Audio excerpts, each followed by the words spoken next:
Bonjour tout le monde, j'espère que vous allez tous très bien. En tout cas, moi je vais très bien. J'espère qu'en tout cas vous avez passé une très bonne semaine, que vous avez déjà regardé ma vidéo qui venait de sortir, où je faisais un FAQ et je répondais aux questions et où j'allais péter les plombs à cause du montage. C'est pas grave, on garde la pêche, on boit pas de l'eau fraîche parce que ce n'est pas présent. Voilà, aujourd'hui on est mercredi, on est le mercredi 10 décembre 2025, c'est bientôt Noël. Je suis pressé mais pas trop non plus parce que j'aime pas trop les fêtes. J'aime juste l'ambiance, tout simplement. Aujourd'hui j'ai décidé de faire une vidéo pour... En fait j'ai demandé à ChatGPT des conseils, enfin des questions que je pourrais reformuler à des conseils. En fait au lieu de répondre... Comment vous expliquer ça en fait? Alors en fait ChatGPT va me poser des questions. Et moi, je devais répondre par des conseils. C'est-à-dire, comment tu fais pour sourire tous les jours aux autres. Et après, je vous donne un conseil, comment pouvoir sourire aux autres. Qu'est-ce qu'il faut comprendre d'abord dans sa vie pour pouvoir sourire aux autres, pour garder la pêche et tout. Je vous expliquerai tout ça dans la vidéo et tout. C'est pas la question, mais c'est un exemple. Bref, je vous spoil pas tout. On passe directement au générique. Générique.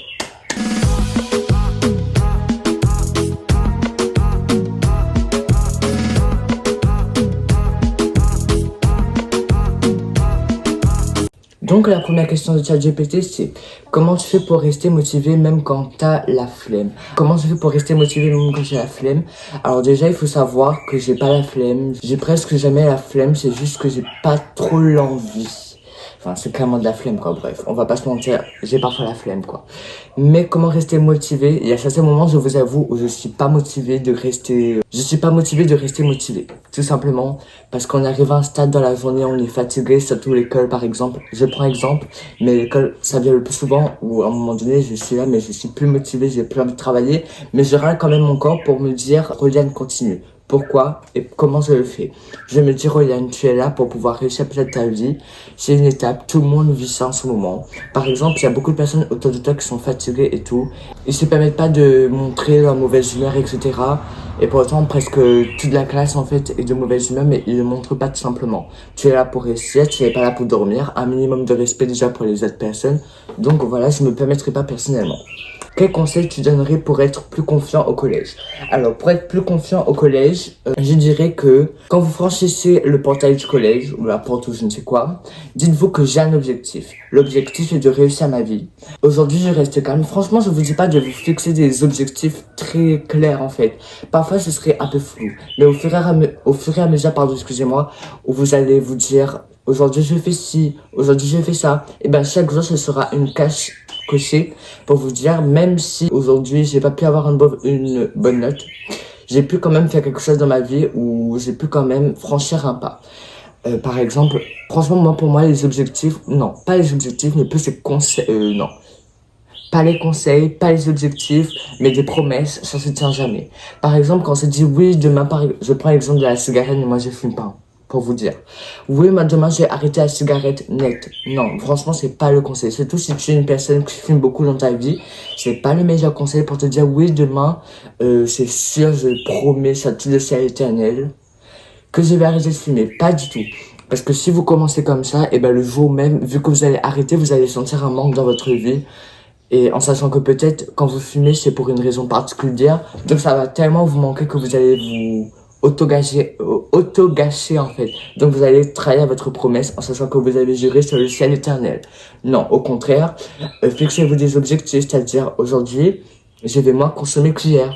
Par exemple, même si hier vous avez fumé un paquet, aujourd'hui vous avez fumé, allez, la moitié du paquet ou on enlève juste une cigarette quoi. Au pire. Mais ne vous dites pas comme quoi faut arrêter net parce que vous allez toujours vouloir fumer. Et au fur et à mesure, quand vous allez voir que vous allez commencer à diminuer votre consommation, et ben, ça va... Vous allez commencer à... En fait, même parfois, vous allez oublier que vous avez besoin de fumer, en fait. Et c'est à partir de là que vous allez commencer à arrêter. Et c'est comme pour toutes les addictions dans la vie. Voilà. Et sinon, pour rester plus confiant au collège, dites-vous que comme quoi je suis là pour réussir. Dans cette matière-là, je vais pas bavarder. Vous bavardez pas. Dans l'autre matière, je vais être un peu plus concentré. Vous restez un peu plus concentré. Dans cette matière, vous disiez, je garde la pêche. Vous gardez la pêche. Etc. Et c'est à partir de là que vous allez être plus confiant parce que vous êtes fier de vous, parce que vous avez pu réussir certaines choses que d'autres personnes sont encore là à se demander qu'est-ce qu'il faut faire dans un cours. Donc voilà, c'était un long conseil quand même, hein. Alors, comment gérer les amitiés compliquées ou toxiques? Alors, comment gérer les amitiés compliquées ou toxiques?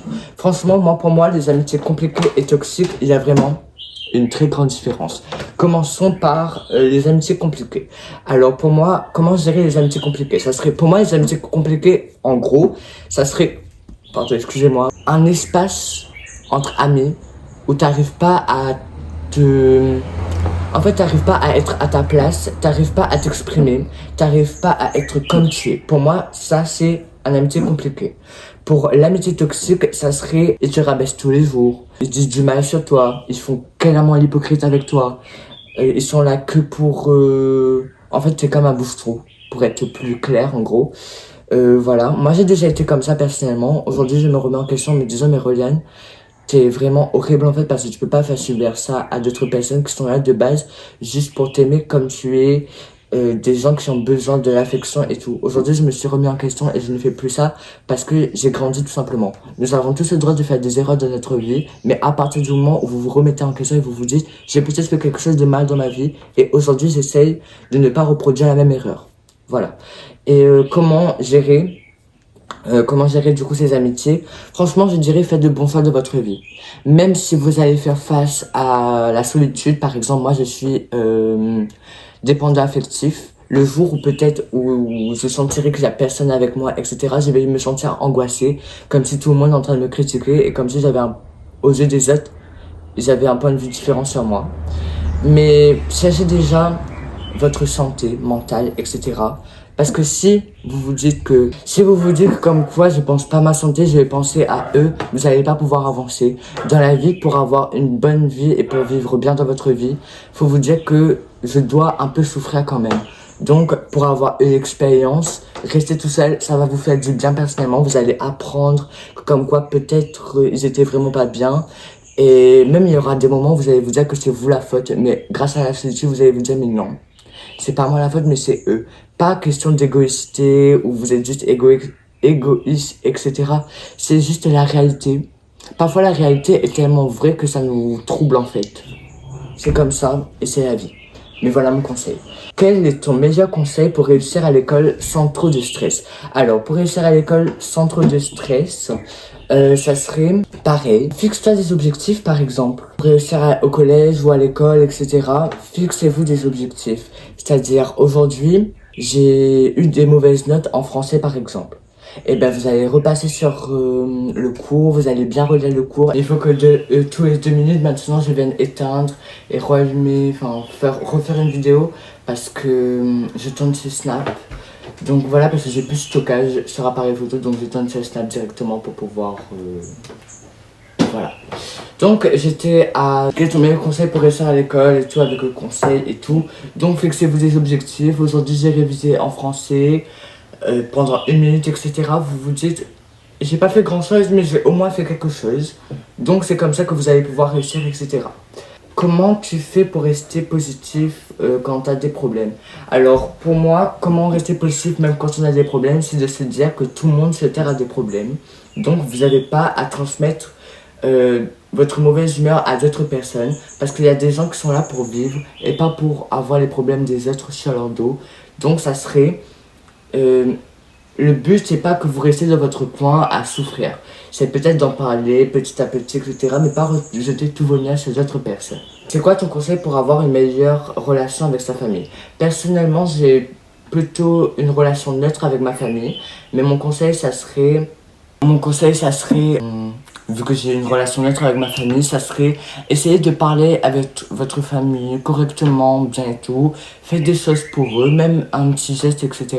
Et ça montrera que vous comptez pour eux. Et ils vous le montreront aussi. Et c'est peut-être comme ça que vous allez avoir une bonne connexion entre vous. Quel conseil tu donnerais pour commencer YouTube quand on est jeune? Alors mon conseil, ça serait réfléchissez bien à ce que vous faites. Parce que moi, personnellement, j'ai commencé YouTube sans l'accord de mes parents. Donc... j'ai commencé grâce à moi, parce que je me suis dit comme quoi j'avais besoin de m'exprimer, ou j'aime bien avoir une communauté et tout pour parler, etc. J'aime bien quand les gens m'écoutent parler parce que personne ne m'écoute parler dans la vie de tous les jours. Donc, je préfère que c'est vous qui m'écoutez parler. Voilà.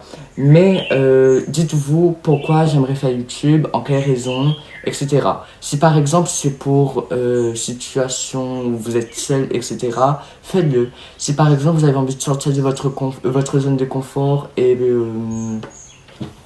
faire d'autres choses, etc., faites-le.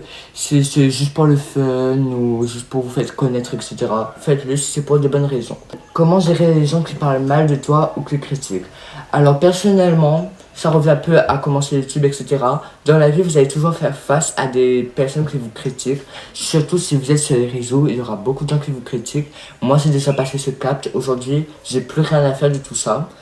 Vous allez faire face à beaucoup de critiques, etc. Mais franchement, ces personnes qui critiquent sont souvent les plus mal dans leur vie, traversent vraiment des périodes difficiles.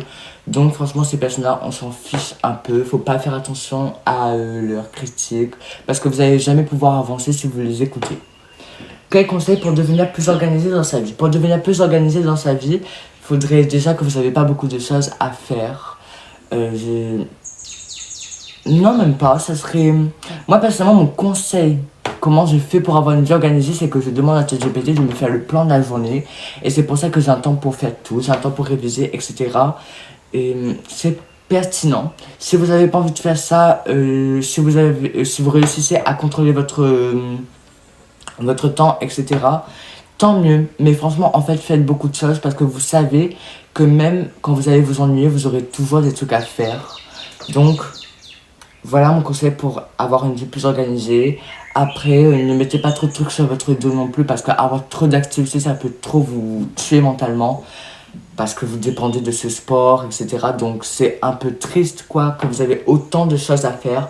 Donc faites beaucoup, mais pas trop non plus. Comment tu fais pour rester concentré et éviter les distractions? Alors moi, ce conseil-là, ça revient à peu près un peu plus souvent dans la vie extérieure, mais je suis pas non plus trop concentré dans tous les cours. Je suis concentré bien évidemment, mais pas dans tous les cours parce que je me dis que je me préserve tellement chez moi que quand j'arrive au collège, eh ben je lâche tout. Donc parfois les profs me disent de contrôler ma bonne humeur, de ne pas trop bavarder, etc.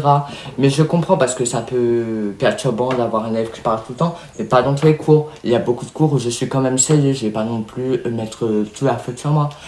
Mais voilà, il y a aussi des cours où je suis un peu plus distrait. Mais franchement, donnez-vous des objectifs, c'est-à-dire dites-vous, pendant 3 minutes, j'arrête de parler, je reste concentré, j'écoute le prof. Et même si c'est facile à dire, vous allez voir que c'est facile aussi à faire. Ou sinon, faites-vous suivre. Allez voir un psychologue au pire.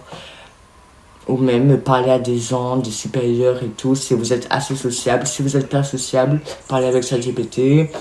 Ou sinon, lancez-vous des objectifs. Moi, j'ai commencé comme ça, me lancer des objectifs en me disant là, je parle pas dans ce cours, j'aurai le temps tout à l'heure, etc. Et vous allez voir qu'après, toute la journée, vous allez être concentré dans tous les cours. Voilà. Donc, la vidéo touche à sa fin. J'espère qu'en tout cas, cette petite vidéo vous aura plu. Même si c'est dans des cas très spéciaux parce que déjà, ça me saoule cette histoire avec le stockage et tout, alors que j'ai même pas une application sur mon téléphone, faut arrêter. Franchement, Apple, pour le prix qu'on paye le téléphone, de donner encore ça comme stockage, c'est trop pour moi. Voilà, excusez-moi, c'est exagéré. Bref, c'est pas le sujet. Mais voilà, j'espère que ça vous aura plu encore une fois. J'espère que vous avez passé une très très bonne semaine. Et je sais plus quoi dire. Au revoir, bonne semaine à vous. Gros bisous et bonne semaine et à la semaine prochaine pour de nouveaux épisodes. Bisous!